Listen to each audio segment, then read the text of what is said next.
हम लोगों ने इंडियन कॉन्स्टिट्यूशंस के 11 पार्ट्स को उनके ऑर्डर के साथ सीखा था। और सीखा कितने तरीके से, बड़े आसान तरीका था। एक sentence, you can fly directly from US to UP, और मीट चाइल्ड राम श्याम। तो इस तरीके से हमने 11 parts of the constitution of India को समझ लिया, राइट। अब 11 पार्ट्स के बाद रेस्ट 11 जो आगे के 11 हैं, उनको भी हम एक ऐसे ही फनी ट्रिक से सीख सकते हैं, और जो कि हम अब आपको बताने जा रहे हैं। तो आपके हो जाएंगे टोटल जो है कितने, 22 parts, 22 parts of the constitution of India, right. तो उसके लिए आपको एक सेंटेंस ये याद रखना है, fairy tales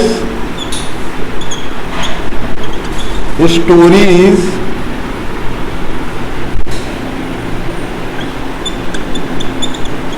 taught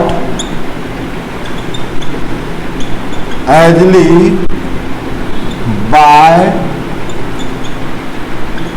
someone, right। अब इससे हम क्या करेंगे, हर वर्ड्स के, हर टर्म्स का फर्स्ट लेटर ले लेंगे, राइट। तो यहां से जैसे हमने इसका फर्स्ट लेटर लिया F, Here F stand for finance commission.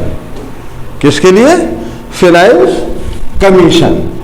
तो ये हमने इसको लिखा फाइनेंस कमीशन।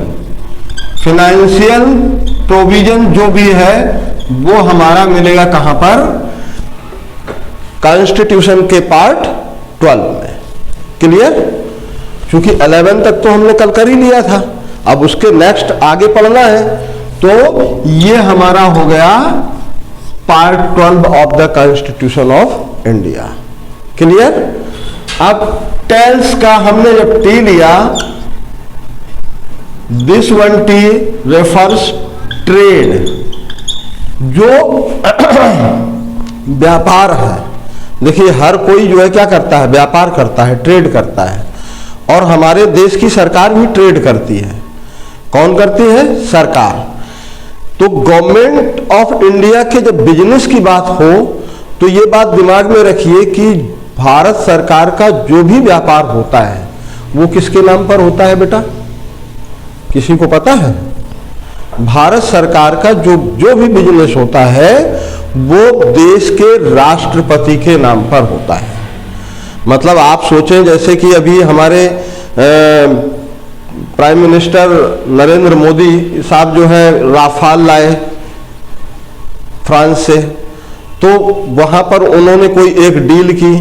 फिर P262 एक राइफल है जो लाए जिस देश से भी, तो उन्होंने वहां पर जो ट्रेड किया तो वहां 56 राइफल की डील की, और वो 56 में उन्होंने कहा कि हम केवल 40 आपसे ले लेंगे। कितनी ले लेंगे? 40 ले लेंगे, और बाकी की 16 जो राइफल है वो आपको कहाँ बनानी पड़ेगी, वो इंडिया में आकर के बनानी पड़ेगी। उसके लिए हम आपको जगह देंगे, आप हमें टेक्नोलॉजी दें, राइट। अब आप सोचेंगे कि यार जब 40 ले ही ली थी तो 16 और ले लेते, भारत में जगह देने की क्या जरूरत है? तो उसके लिए जरूरत है, वो एक ट्रेड है, हमारा व्यापार है। जब हम आज जो है हथियार किसी दूसरे देश से लेते हैं, जब वही राइफल हमारे देश में बन रही होगी तो फिर हम दूसरे देश से क्यों लेंगे? हम तो दूसरे देशों को सप्लाई करेंगे, जो वीकर कंट्रीज हैं, जो अपने आर्म्स नहीं बना पाते हैं, उनको हम फिर अपने आर्म्स सप्लाई करने लगेंगे। अभी तक तो हम आर्म्स लेने वालों में से हैं। तो वहां जो भी डील हुई वो डील किसके नाम पर होगी? On behalf of president of India और on the name of president of India. जो भी डील हो रही है भारत के राष्ट्रपति की तरफ से हो रही है और उनके ही नाम पर हो रही है। यूं समझ लीजिए कि हमारे देश के जो राष्ट्रपति हैं, प्रेसिडेंट ऑफ इंडिया है, वो करते कुछ नहीं है, लेकिन भारत सरकार का जितना भी बिजनेस है वो सब के सब प्रेसिडेंट ऑफ इंडिया के नाम पर होता है। Is that clear? जैसे कि घर में जब आप निमंत्रण में जाते हैं कहीं पर, तो पिताजी जाए या ना जाए, कहीं पर ना जाए, पैसे चाहे भले आपने ही कमाए हो, लेकिन अगर कहीं शादी में, ब्याह में, निमंत्रण में जा रहे हो तो वहां पर जब वो लिखाया जाता है कन्यादान वगैरह, तो किसके नाम पर लिखाया जाता है? पिताजी के नाम पर। अगर घर में दादा है तो दादाजी के नाम पर। यही तो है। तो इसी तरीके से जो भी गवर्नमेंट का बिजनेस होता है तो वो किसके नाम पर होता है? प्रेसिडेंट ऑफ इंडिया के नाम पर होता है। ये वाली बात दिमाग में भी रखिएगा, क्योंकि ये क्वेश्चंस पुट अप हो जाता है कि सरकार का बिजनेस या भारत सरकार का बिजनेस किसके नाम पर होता है? तो भारत सरकार का नाम का बिजनेस सब प्रेसिडेंट ऑफ इंडिया के नाम पर होता है। क्लियर? तो trades, T refers for trade, और ये भारत सरकार के बिजनेस के बारे में हम पढ़ेंगे कॉन्स्टिट्यूशन ऑफ इंडिया के पार्ट 13 में। राइट? अब देखिए टेल्स हो गया, फिर एस, यहां पर हम इसके बारे में पढ़ते हैं services. Services under state and centre, मतलब हम चाहे सेंटर के अंदर में सर्विस करें या स्टेट गवर्नमेंट की सर्विसेज करें, ये की सारी सर्विसेज के बारे में हम जानेंगे पार्ट 14 में। Right? Once again T, this one T refers tribunal, ये हम पढ़ेंगे 14A में। जैसे कि अभी हमने आपको बताया था कि पार्ट में जब कोई अमेंडमेंट होता है तो नंबर ऑफ पार्ट नहीं बढ़ता है, उसी में A, B, C करके बढ़ा दिया जाता है। क्लियर? तो ये आपका ट्रिब्यूनल हो गया। इसके बाद here E stand for election, election commission. जो इलेक्शन कमीशन से संबंधित जो भी प्रोविजंस है वो आपको मिलेंगे 15 में। क्लियर? और यहां पर once again S, this one S stand for special provisions.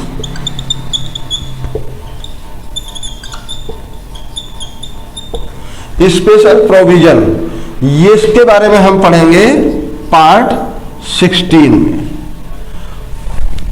On,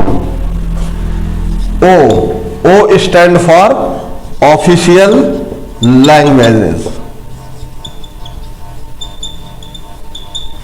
ये कहां पे पढ़ेंगे हम? Part 17 of the constitution of India. Is that clear? तो इस तरीके से आपने एक सेंटेंस और पढ़ा और जो है क्या बना लिए अपने पूरा जो है कॉन्स्टिट्यूशन, 1 से लेकर के 17 पार्ट तक कि भाई किस अब जैसे क्वेश्चंस ये पुट अप हो जाए कि फंडामेंटल राइट्स कहाँ हैं कॉन्स्टिट्यूशन में, तो आप कह सकते हैं फंडामेंटल राइट्स हमारे हैं part 3 of the constitution. DPSP कहाँ है? वो है हमारे 4th part of the constitution, directive principles of state policies. तो इस तरीके से आपको ये सारे याद रह जाएंगे कि जब भी कभी कोई क्वेश्चंस दिमाग में आएगा, अरे ये तो फंडामेंटल राइट से है, ये डीपीएसपी से है, ये इमरजेंसी प्रोविजन से है, लाइक दैट। क्लियर? तो ये जो है आपके 17 पार्ट यहां पर कंप्लीट हो रहे हैं। अब बचे कितने? 5 पार्ट्स मोर। तो ये नोट डाउन कर लिया? गुड।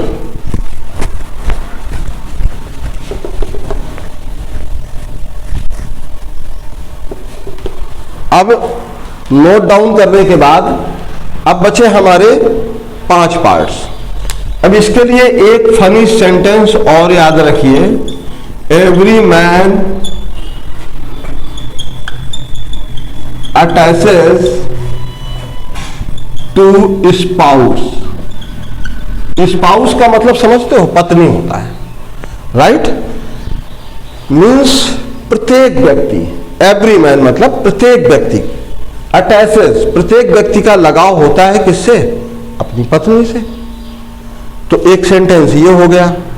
कुल मिलाकर के हमने 3-4 सेंटेंस आपको बताए हैं, वो 3-4 सेंटेंसेस आपको याद करने हैं और उनके फर्स्ट लेटर्स के साथ हम शुरू कर देंगे। E, here E stand for emergency provision. Emergency provisions कहां पर मिलेंगे आपके? ये मिलेंगे पार्ट 18 में।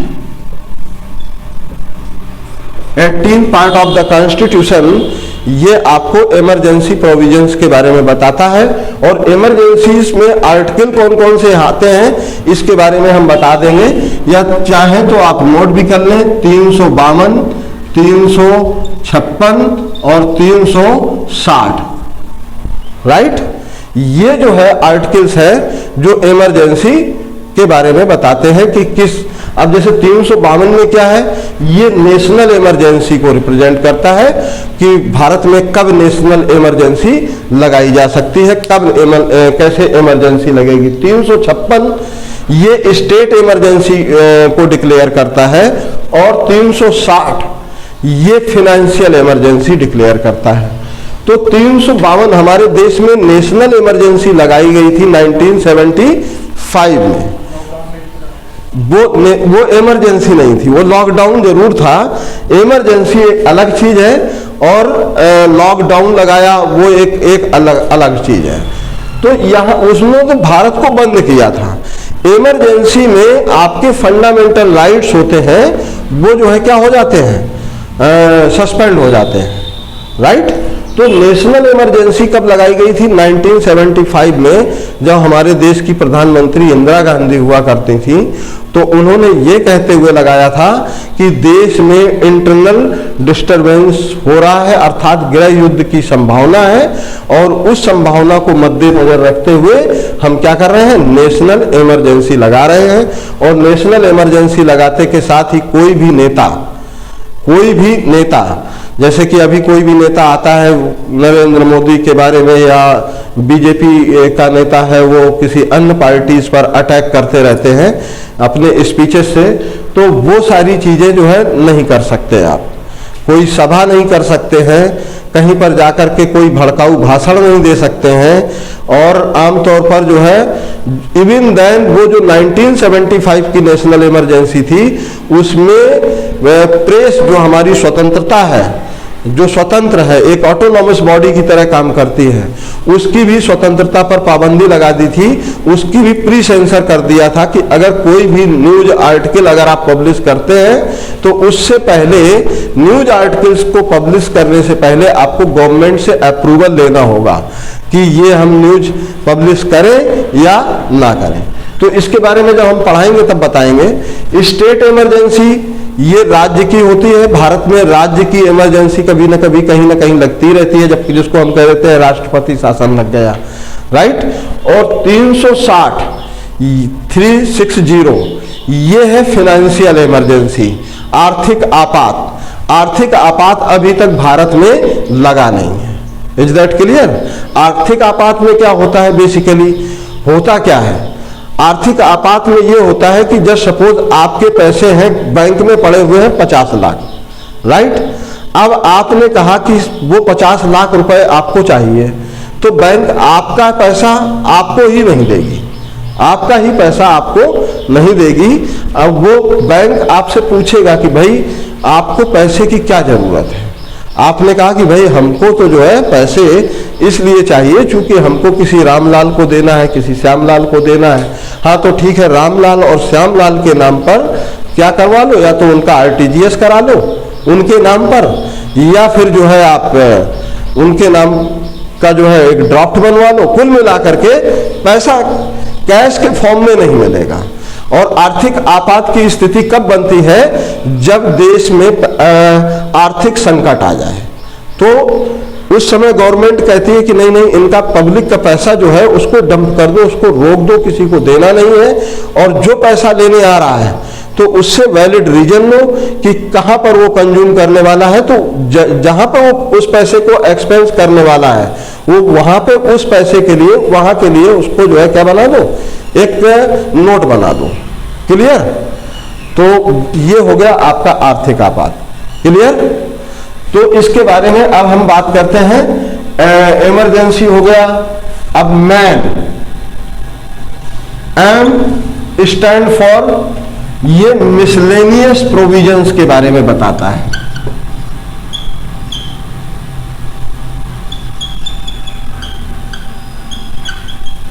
ये मिसलेनियस प्रोविजंस ये आपको मिलेंगे 19 में। अब इसके बाद A, here A stand for amendment.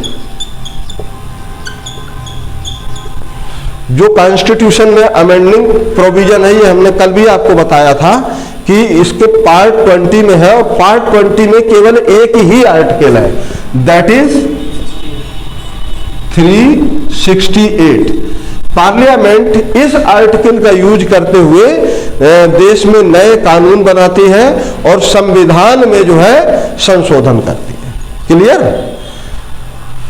अब आपके जो है कितना हो गया, 19 अमेंडमेंट हो गया।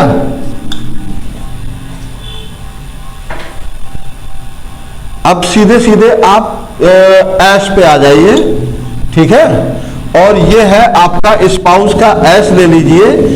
इसमें आप जो है, इसमें है शॉर्ट टाइटल्स एंड एक्सटेंशंस वगैरह, कि ये हमारा जो कॉन्स्टिट्यूशन है ये इसका क्या नाम होगा और ये कहां तक एक्सटेंड करता है, इसके बारे में हम पढ़ेंगे article 22 of the constitution of India.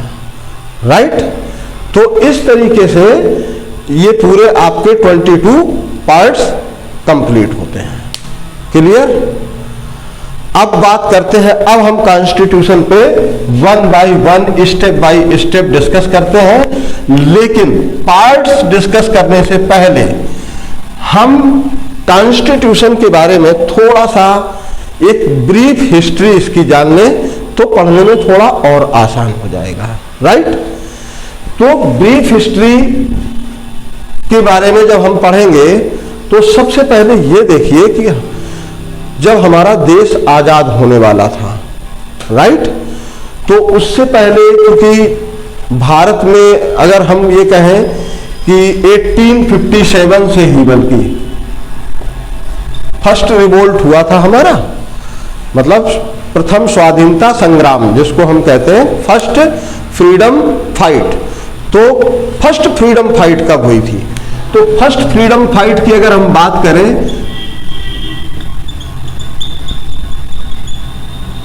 तो ये 1857 में हुई थी। राइट? कब हुई थी? फर्स्ट। और उस क्यों हुई थी? क्योंकि rise of nationalism, rise of nationalism, कहने का अभिप्राय है कि उस समय भारत में राष्ट्रवाद का उदय हो रहा था और हर व्यक्ति को आजादी चाहिए थी। ब्रिटिशर्स इस हमारी फर्स्ट फ्रीडम फाइट को फ्रीडम फाइट नहीं मानते हैं, वो इसको क्या कहते हैं? सिपाही म्यूटनी कहते हैं। सिपाही म्यूटनी का मतलब होता है सैनिक विद्रोह कहते हैं। कहते हैं वो फ्रीडम फाइट नहीं थी, वो एक सैनिक विद्रोह था। भाई साहब, अगर ये सैनिक विद्रोह था तो इस फर्स्ट फ्रीडम फाइट में इसमें आर्टिशियन भी फाइट कर रहे थे, जो कलाकार थे वो भी फाइट कर रहे थे, म्यूजिशियन जो संगीतकार थे, गीतकार थे, वो भी जो है इस लड़ाई में कूद पड़े थे, और पीसेंट मतलब किसान भी, ये भी जो है फाइट कर रहे थे, मजदूर भी फाइट कर रहे थे। केवल फ्रीडम फाइटर ही नहीं कर रहे थे, केवल सैनिक ही नहीं कर रहे थे। इस फाइट में तो मजदूर से लेकर के कलाकार, लेखक, ये सारे के सारे इस फाइट में उतर आए थे। तो इसको हम जो है फर्स्ट फ्रीडम फाइट मानते हैं, जबकि ब्रिटिशर्स इसको जो है क्या मानते हैं, ब्रिटिशर्स इसको सिपाही म्यूटनी कहते हैं। इसके बारे में जब हम मॉडर्न हिस्ट्री में पढ़ाएंगे तब हम इसके बारे में बताएंगे। तो बेसिकली है क्या कि यहां से हमारी जो राइज ऑफ नेशनलिज्म, देश में जो राष्ट्रवाद का उदय हुआ था, ये हमारी स्वतंत्रता की जो है पहली लड़ाई थी और इसकी वजह से भारत में यहां से जो है स्वतंत्रता की बुनियाद रखी गई थी। इसके बाद जब ब्रिटिशर्स ने देखा कि अच्छा पहले ये बताइए कि ये फ्रीडम फाइट हो क्यों गई थी। ये फ्रीडम फाइट इसलिए हो गई थी कि ब्रिटिश की आर्मी में या तो हिंदू नौकरी कर रहे थे और मुसलमान नौकरी कर रहे थे। तो दिसंबर 6 1956 को ब्रिटिश आर्मी ने एक राइफल लॉन्च की थी। क्या किया था? एक राइफल जिसका नाम था रॉयल इनफील्ड नाम की एक राइफल को सेना में शामिल किया गया था। और इस रॉयल इनफील्ड जो राइफल थी, इसको लोड करने के लिए इसके कारतूस के कॉक को मुंह से चबा करके हटाना पड़ता था, तब उसको लोड करना होता था।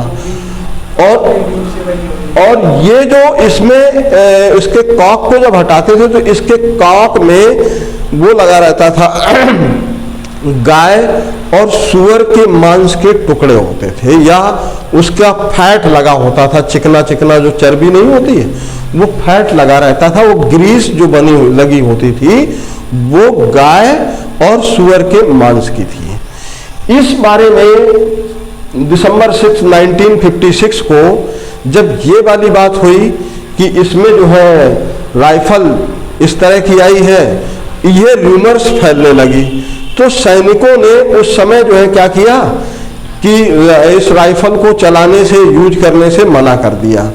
अब मना कर दिया तो उस समय चूंकि मंगल पांडे जो नाम का हमारा जो सिपाही था ब्रिटिश आर्मी में, जिसकी वजह से जो है फिर पूरा यह क्रांति हुई थी, तो मंगल पांडे ने अपने बॉस से पूछा, जिसका वो सबऑर्डिनेट था अंग्रेज ऑफिसर्स, की सर हमने ऐसा सुना है कि इसमें जो है गाय और उसकी चर्बी मिली हुई है, और चूंकि मैं हिंदू हूँ, ब्राह्मण हूँ, इससे मेरा धर्म भ्रष्ट होता है।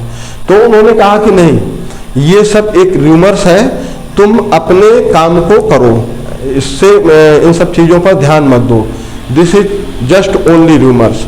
तो जब इस राइफल को लोड करने का टाइम आया तो मंगल पांडे ने सबसे पहले राइफल उठाई, कारतूस उठाया, उसको कॉक से जो है चबा करके लोड किया। और जब मंगल पांडे ने लोड कर दिया तो कुछ आपने देखा होगा, क्लास हो या कोई इंस्टीट्यूशन हो, गवर्नमेंट हो या प्राइवेट इंस्टीट्यूशन हो, वहां पर कुछ लोग ऐसे होते हैं जिनको सारे लोग फॉलो करते हैं। आपने क्लास में भी देखा होगा, कुछ बच्चे ऐसे होते हैं जिनके ऑटोमेटिक फॉलोअर्स होते हैं, ऑटोमेटिक लोग उसको फॉलो करने लगते हैं। सेम जो है मंगल पांडे के फॉलोअर्स थे। तो जब मंगल पांडे ने लोड कर दी तो वहां पर जो और सैनिक थे उन्होंने भी लोड कर ली, जो मुस्लिम सैनिक थे उन्होंने भी लोड कर ली। अब सबने जो है वो अपना उस राइफल का यूज करना शुरू कर दिया। इसके बाद होता क्या है, इसके बाद जो है कि स्थिति ये रही कि जब मंगल पांडे एक बार जब अपने घर पहुंचे छुट्टी पर, तो उनको जो है लोगों ने छुआ नहीं, और ये भी कहा कि गांव में उनके इष्ट मित्रों ने कि नहीं, तुम तो फौज में नौकरी करते हो और तुम तो गाय और सुअर का मांस भी चबाते हो, चूंकि कारतूस यूज करते हो। तो उनको बड़ा आहत हुआ। उन्होंने गांव में कन्विंस करने का प्रयास किया, लेकिन कन्विंस लोग नहीं हुए। फिर ये जब अपनी रेजिमेंट में वापस आए तो इनकी रेजिमेंट कहाँ थी, चूंकि जो फ्रीडम फाइट की बिगिनिंग ऑलमोस्ट लोग मेरठ से बताते हैं, क्योंकि सिपाही म्यूटनी जो है मेरठ से शुरू हुई थी, लेकिन जो आजादी की पहली लड़ाई की शुरुआत बंग भूमि अर्थात बंगाल से जो है शुरू हुआ था। तो ये बैरक छावनी, जो बंगाल में एक जगह है बैरक, वहां पर ये पोस्टेड थे मंगल पांडे। वहां पर अपनी रेजिमेंट में गए, अपनी यूनिट को ज्वाइन किया। यूनिट को ज्वाइन करने के बाद इन्होंने विचार किया कि चाहे कुछ भी हो जाए, मैं ये देखूंगा जरूर कि ये कारतूस बनता कैसे है। तो ये छुप छुपा करके जहां पर कारतूस बनता था कोलकाता में, वहां पर अपनी आइडेंटिटी छुपा करके या किसी भी तरीके से वहां चले गए। तो वहां देखा इन्होंने कि जहां पे कारतूस बन रहे थे वहां पर बहुत भारी मात्रा में गाय और सूअर की चर्बी पड़ी हुई थी और लोग उसका इस्तेमाल कर रहे थे, उसकी ग्रीस बना के उस पर लेप कर रहे थे। ये वहां से निकल करके आए, तो निकलने के बाद इनका जो है बड़ा बहुत ज़्यादा हाइपर थे और मतलब एक तरह से डिप्रेशन टाइप में आ गए। अब डिप्रेशन में आने की वजह से पहले तो इनको लगा कि यार खुद को गोली मार लूं। तो कुछ जो इनके मोहम्मदन फ्रेंड्स थे उन्होंने कहा कि यार धर्म तुम्हारा अकेले तो भ्रष्ट हुआ नहीं है, धर्म तो मेरा भी भ्रष्ट हुआ है। तो कुल मिलाकर के यहाँ पर धार्मिक भावनाओं को आहत किया गया था और किसकी, हिंदू और मुस्लिम दोनों की धार्मिक भावनाओं को आहत किया गया था। उन सब का जिम्मेदार जो है मंगल पांडे अपने आप को मान रहा था। तो मंगल पांडे ने इसी राइफल से अपने उसी ऑफिसर्स को गोली मार दी, राइट। और गोली मारने के बाद इनको जो है जो समय से पहले फांसी दे दी गई, राइट। 14 दिन पहले इनको फांसी भी दे दी गई इन पर ट्रायल चला करके। तो इससे जो है पूरे देश में एक तरह से क्या आ गया, भूचाल आ गया। अब 1857 में, ये मई 1857 में मेरठ से ये हमारा फर्स्ट सैनिक विद्रोह शुरू हुआ, जिसको अंग्रेज, मैं बार बार कहता हूं, अंग्रेज इसको सैनिक विद्रोह मतलब सिपाही म्यूटनी मानते हैं, कहते हैं, जबकि ये हमारी फर्स्ट फ्रीडम फाइट थी। और क्योंकि यहां पर 12 मई मतलब 12 मई 1857 को मुगल बादशाह जो आखिरी शासक था, कौन था, बहादुर शाह जफर टू, बहादुर शाह जफर टू के दरबार में एक मीटिंग होनी थी। इस मीटिंग के बाद जो है शुरुआत होनी थी किसकी, इसकी जो है स्वाधीनता संग्राम की लड़ाई शुरू होनी थी। लेकिन मीटिंग से पहले ही, चूंकि जैसे हमारे देश में गद्दारों की कभी कमी नहीं रही है, कुछ लोग अंग्रेजों से जाकर के मिल गए थे राजा, तो उन्होंने जाकर के अंग्रेजों को पहले से ही सूचना दे दी कि भाई 12 मई को ये सारे लोग जो है मुगल दरबार में इकट्ठा हो रहे हैं। सारे राजा, सारे जो देसी रियासतों के राजा हैं या ब्रिटिश रियासतों के जो राजा हैं, तो वो सारे के सारे इकट्ठे होकर के 12 मई को वहाँ इकट्ठे हो रहे हैं और ब्रिटिश गवर्नमेंट के अगेंस्ट जो है कुछ बड़ा होने वाला है।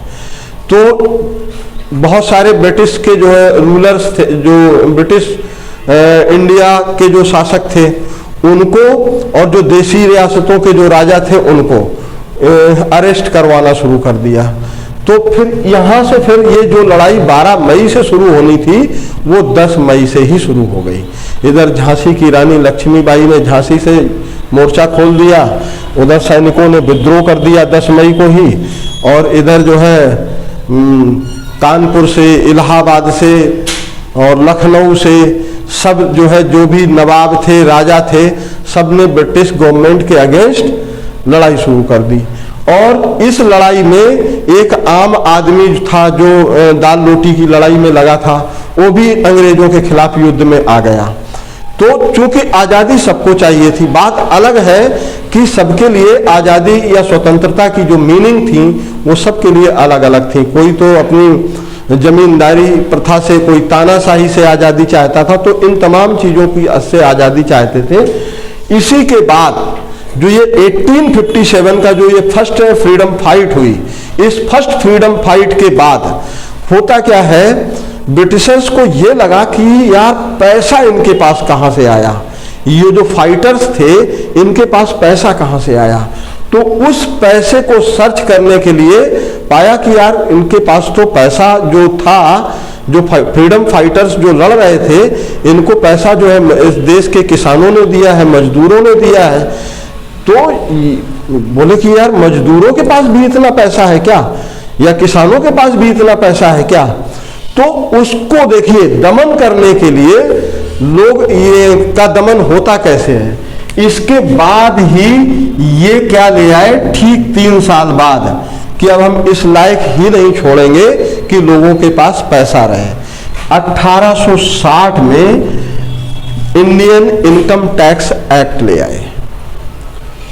भारतीय जो आयकर अधिनियम है जिसके तहत हम आज भी टैक्स देते हैं, वो कब के आया है? 1857 की जो फर्स्ट फ्रीडम फाइट हुई थी, इसी के बाद ये क्या ले आए?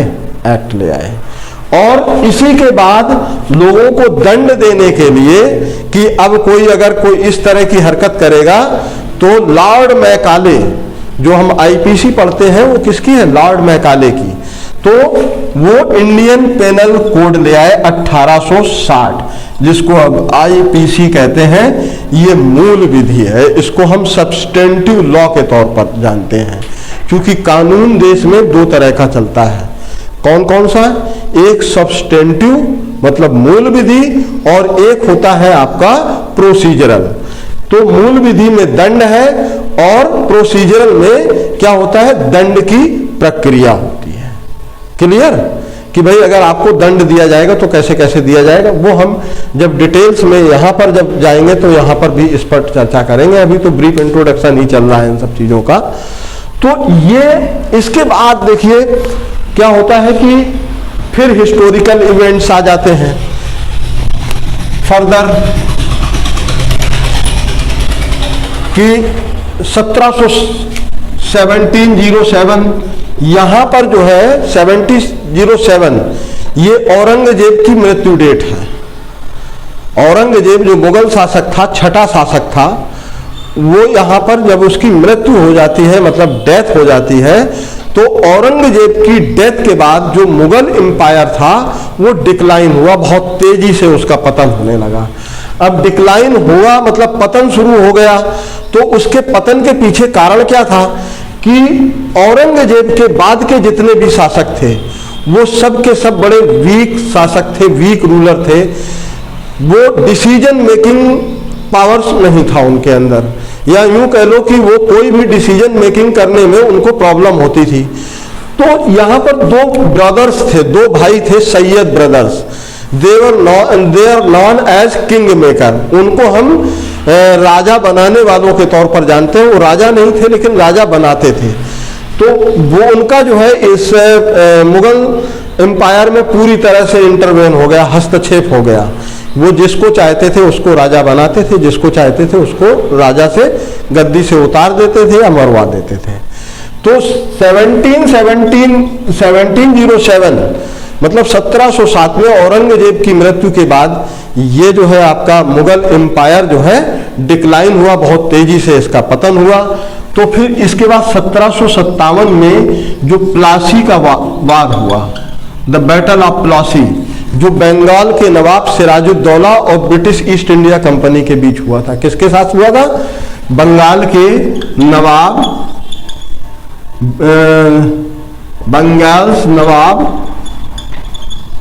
सिराजुद्दौला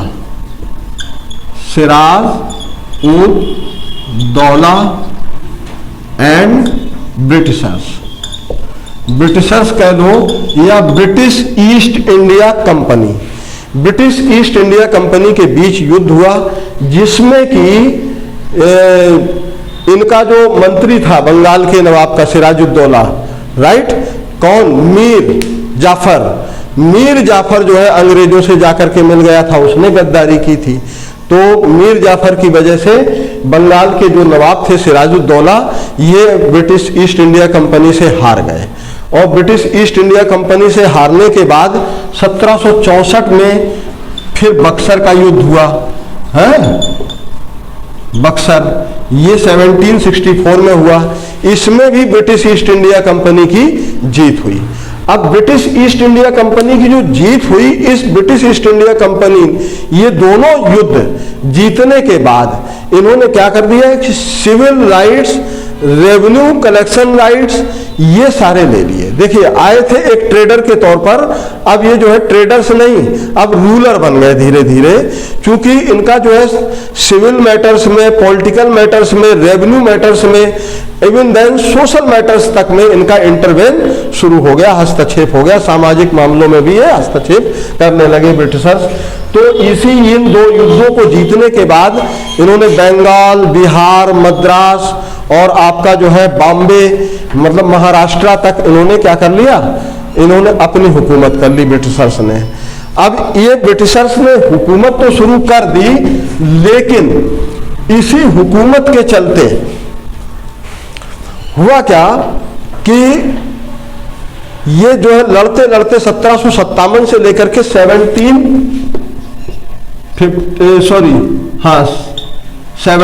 से लेकर के 1769 तक जब ये लड़ते रहे, तो ब्रिटिश ईस्ट इंडिया की जो इकोनॉमिक स्थिति थी वो खराब हो गई, मतलब इकोनॉमिक क्राइसिस में आ गई ब्रिटिश ईस्ट इंडिया कंपनी। अब जब British East India company crisis में आ गई तो फिर इनके लिए एक और बड़ी प्रॉब्लम हो गई, एक चुनौती हो गई। और क्राइसिस में आने के दो कारण थे, एक तो ये लगातार युद्ध लड़ रहे थे, ब्रिटिश ईस्ट इंडिया कंपनी लड़ रही थी, और दूसरा ब्रिटिश ईस्ट इंडिया कंपनी में करप्शन भी चरम पे था, भ्रष्टाचार भी बहुत ज्यादा फैल गया था। तो यहां तक भ्रष्टाचार फैल गया कि इनको जो है ब्रिटिश ईस्ट इंडिया कंपनी को ब्रिटेन क्वीन से को रिपोर्ट करना पड़ा कि ब्रिटिश ईस्ट इंडिया कंपनी अब क्रैश होने जा रही है, मतलब इंसॉल्वेंट पोजीशन में तो हो ही गई थी, बैंकरप्ट भी हो जाएगी। यहां पे हमने दो टर्म यूज किए हैं, इंसॉल्वेंट एंड बैंकरप्ट, इनको भी समझते चलें बीच में। इंसॉल्वेंट एंड बैंकरप्ट में अंतर जानते हैं कि नहीं जानते हैं? इंसॉल्वेंट का मतलब होता है, जस्ट सपोज हमें आज की डेट में आपको 10,000 रुपए देने हैं, बट आज की तारीख में मैं आपको पैसे नहीं दे सकता, मतलब मैं इंसॉल्वेंट हूं। दे दूंगा, आज 17 तारीख है, 17 को नहीं दिया मैंने, आपको 20 तारीख को दे दिया, 25 को दे दिया, 1 महीने बाद दे दिया, तो मैं क्या हूं? इंसॉल्वेंट हूं।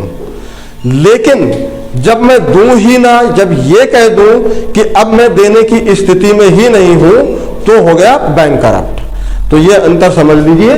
तो उन्होंने कहा कि भाई मैं ब्रिटिश ईस्ट इंडिया कंपनी में कि मैं इंसॉल्वेंट तो हो गया हूं, अब फर्दर जो है बैंकरप्ट ना हो, तो आप मेरी मदद करो। तो ब्रिटिश क्वीन ने सोचा कि यार कंपनी को फिर से इस्टेब्लिश करना है, तो फिर से इस्टेब्लिश करने के लिए उनको ब्रिटिश ईस्ट इंडिया कंपनी को 1 लाख पाउंड का जो है लोन दिया पहले तो, ठीक है, क्योंकि ब्रिटेन में पाउंड चलता है ना, 1 लाख पाउंड का उनको लोन दिया। साथ ही 1772 में वॉरेन हेस्टिंग भारत आए और उन्होंने महसूस किया कि भारत में एक यूनिफॉर्म जो लॉ है उसके एस्टेब्लिशमेंट की बहुत ज्यादा जरूरत है, राइट। तो इसके बाद वॉरेन हेस्टिंग के आने के बाद 1773 में हमारा जो है फर्स्ट रेगुलेटिंग एक्ट आया। कब आया? 1773 में फर्स्ट रेगुलेटिंग एक्ट आया। और इसके बाद ये जो है वॉरेन हेस्टिंग को first governor general of India के तौर पर आप जानते हैं। क्या जानते हैं? First governor general of India. पहले भारत में ये जो गवर्नर हुआ करते थे, अब ये गवर्नर जनरल हो गए। तो फर्स्ट गवर्नर जनरल ये वॉरेन हेस्टिंग बने, कहाँ के? बंगाल के। हाँ, इसके बाद जो है 2 और जो है गवर्नर बनाए गए, मद्रास और महाराष्ट्र के। इनको टेरिटरीज दे दी गई कि भाई तुम गवर्नर हो यहाँ के। ये दोनों गवर्नर जो मद्रास के भी थे और महाराष्ट्र के भी थे, ठीक है। इनका काम था कि इनको रिपोर्ट करना, राइट। और इसके बाद एक जो है वो भी बना दिया, board of court. Board of court में 24 डायरेक्टर होते थे। बोर्ड ऑफ कोर्ट में नंबर ऑफ डायरेक्टर्स जो थे वो उनकी संख्या 24 हुआ करती थी। इसके बाद जब ये हमारा रेगुलेटिंग एक्ट आ गया, फिर ये 2 गवर्नर बना दिए, इनके जो है 2 सलाहकार दे दिए गए इनको एड एंड एडवाइस के लिए। लेकिन यहाँ बोर्ड ऑफ कोर्ट में जो है 24 डायरेक्टर हो गए और कंपनी पर पूरा की पूरा नियंत्रण जो था वो बोर्ड ऑफ कोर्ट का हो गया। किसका हो गया? बोर्ड ऑफ कोर्ट का, ताकि British East India Company uncontrol ना हो, ओवर कंट्रोल ना हो, उस पर अंकुश लगाया जा सके, उसको कंट्रोल्ड किया जा सके पूरी तरह से। Is that clear? तो जो बोर्ड ऑफ कोर्ट के जो मेंबर्स हैं, वो डायरेक्टर्स हैं, वो उनका नंबर्स की बात आए तो वो 24 थे और इनके साथ 2 इनके एडवाइजर होते थे, जो ये नवाब होते थे, गवर्नर होते थे, तो इनके एड एंड एडवाइस के लिए इनको रखा गया था। Is that clear? तो इस तरीके से ये जो है हमारा हो गया 1773 में रेगुलेटिंग एक्ट इनएक्ट हो गया, मतलब लागू हो गया। 1774 में 1774 में पहला जो है सुप्रीम कोर्ट स्थापित किया गया, जिसको हम सुप्रीम कोर्ट ना कह करके क्या कहते हैं? Federal court of India. Federal court of India, इसकी स्थापना, इसका एस्टेब्लिशमेंट जो है कहां पे हुआ था? कोलकाता में, जिसमें एक चीफ जस्टिस थे और प्लस 3 अदर जजेस थे। राइट? फिर अब देखिए यहां से फिर इसके बाद और भी बहुत सारे एक्ट आए, चार्टर्स बहुत सारे आए। इन चार्टर्स आने के बाद फिर 1935 में हमारा जो है क्या बना? 1935 में गवर्नमेंट ऑफ इंडिया एक्ट आया। क्या आया? गवर्नमेंट ऑफ इंडिया एक्ट है। तो ये आया 1935 में और 1946 में ये 1 by 1 step by step follow हुए। 1946 में हमारी कॉन्स्टिट्यूशन असेंबली का गठन हुआ और जिसमें जो है जो कॉन्स्टिट्यूशन काउंसिल के जो चेयरमैन थे या प्रेसिडेंट थे वो डॉक्टर राजेंद्र प्रसाद जी थे, जो कि परमानेंट थे। और इसके जो फर्स्ट डे जो प्रेसिडेंट अपॉइंट किए गए थे वो डॉक्टर सच्चिदानंद सिन्हा 1 दिन के लिए अपॉइंट किए गए थे। ड्राफ्टिंग कमेटी के चेयरमैन की बात करें अगर, who was president of drafting committee? Who was president of drafting committee of constitution? Constitution की ड्राफ्टिंग कमेटी की जब बात होगी तो तब आप बताएंगे doctor BR Ambedkar, doctor Bhimrao Ambedkar. और अगर कॉन्स्टिट्यूशन काउंसिल की बात की जाए, उसके चेयरमैन की बात की जाए, उसके प्रेसिडेंट के बारे में बात की जाए तो फिर डॉक्टर राजेंद्र प्रसाद। और ये पूछा जाए कि फर्स्ट प्रेसिडेंट कौन था, तब डॉक्टर सच्चिदानंद सिन्हा। ठीक है? या फर्स्ट पूछ ले या टेम्परेरी पूछ ले तो टेम्परेरी का आंसर में तो डॉक्टर सच्चिदानंद सिन्हा आएगा और परमानेंट प्रेसिडेंट के बारे में जब बात होगी तो डॉक्टर राजेंद्र प्रसाद जी होंगे। क्लियर? तो यहां तक ये हो गया क्लियर।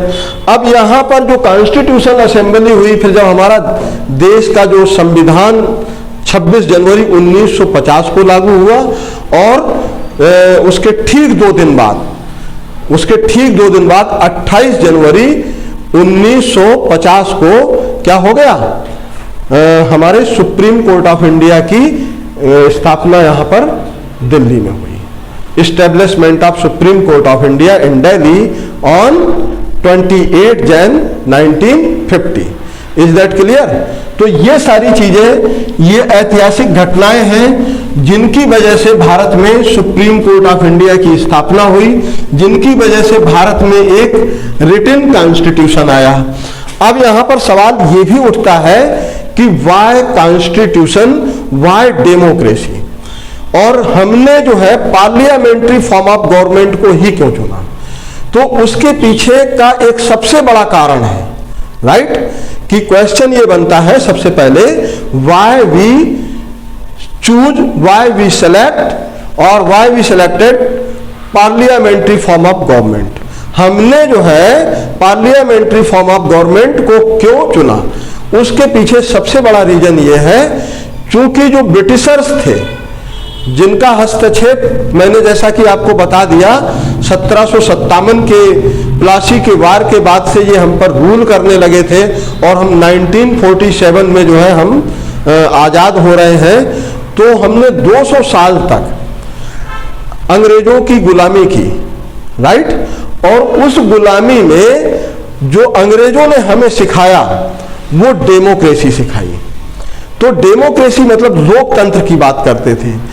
तो देखिए अब अंग्रेजों की यहाँ पर ब्रिटिशर्स की जो है ड्वेल पॉलिसी थी। ड्वेल पॉलिसी का मतलब ये होता है कि वो हमें जो पढ़ाते थे, जो सिखाते थे, वो तो डेमोक्रेसी थी, और जो वो हमको झिला रहे थे, जो हम फेस कर रहे थे, वो मोनार्की थी।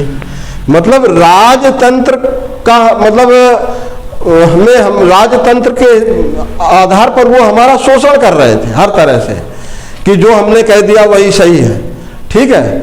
और पढ़ाते थे वो डेमोक्रेसी। तो हमने एक तो यहाँ से इनसे ये सीखा डेमोक्रेसी, क्योंकि डेमोक्रेसी का पार्ट अगर हमने कहीं से पढ़ा है तो ब्रिटेन से ही पढ़ा है। और हमने ही नहीं, हमसे पहले आज़ाद हुआ था अमेरिका, उसने भी डेमोक्रेसी अगर सीखी है तो कहाँ से सीखी है? ब्रिटेन से सीखी है। बस ब्रिटेन हमेशा ड्वेल पॉलिसी का फॉलोअर रहा है।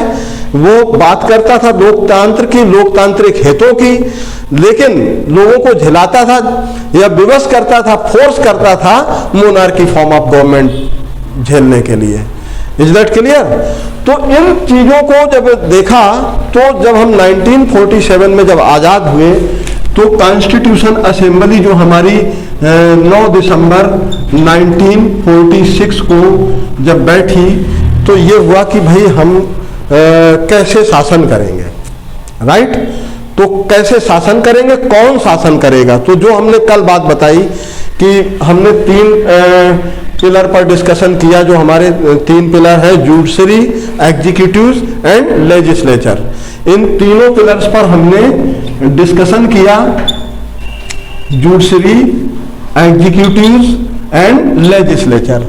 तो ये बात में हुआ कि भाई अगर ये सब आर्बिट्रेरी करने लगे तो इनके आर्बिट्रेरी इन्वेजन से हमें कौन बचाएगा? तो तब ये कॉन्स्टिट्यूशन असेंबली में ये तय हुआ कि इनमें से कोई रूल नहीं करेगा। अगर कोई रूल करेगा तो we the people of India, मतलब हम भारत के लोग रूल करेंगे। और यही कारण है कि चाहे एमएलए हो या एमपी हो या मुख्यमंत्री हो, प्रधानमंत्री हो, ये हमारा देश के अंदर और देश के बाहर भी ये हमारे प्रतिनिधि हैं और हमारे बिहाफ पर ही प्रतिनिधित्व करते हैं जाकर के। ये रिप्रेजेंटेटिव हैं हमारे, जिनको हमने इलेक्ट किया है, दीज आर और रिप्रेजेंटेटिव, और ये हमें रिप्रेजेंट करते हैं जाकर के किसी भी देश में जाकर के। Is that clear? हो गए? Is that clear? Any doubts? तो यहाँ पर ये कॉन्स्टिट्यूशन असेंबली में इन पर चर्चा हुई। मीडिया जो है इस समय न्यूट्रल थी, मीडिया के बारे में कोई बात नहीं कर रहा था, न इसके बारे में कॉन्स्टिट्यूशन असेंबली में कोई डिस्कशन हुआ। ये तो कॉन्स्टिट्यूशन में ये प्रोविजन दिया गया कि भाई मीडिया जो है देश की है, वो स्वतंत्र रहेगी, और इसको जो है समाज और सरकार के बीच का जो है हमें क्या बना दिया गया? एक कड़ी बना दिया, एक ब्रिज है कि समाज की बात सरकार तक, सरकार की बात समाज तक, मतलब नारद मुनि वाला काम करने का काम सौंप दिया किसको? मीडिया को, कि तुम ये काम करते रहो। तो ये कॉन्स्टिट्यूशन असेंबली के बाद फिर हमारे इस पर प्रीएम्बल पर डिस्कशन हुआ, क्योंकि प्रीएम्बल जो है, जो कॉन्स्टिट्यूशन ऑफ इंडिया का है, ये समझ लिया अगर आपने, क्योंकि हम अब प्रीएम्बल के बाद जो हमारा सेशन होगा वो सीधे सीधे कॉन्स्टिट्यूशन पर होगा, और कॉन्स्टिट्यूशन में हम पार्ट 1 से स्टार्ट कर देंगे। तो नेक्स्ट सेशन हमारा जो कल वाला होगा वो प्रीएम्बल होगा। तो गाइज, अगर ये वीडियो आप लोगों को पसंद आए और अच्छी लगे तो प्लीज़ इसे लाइक करें, शेयर करें और सब्सक्राइब करें। Thank you.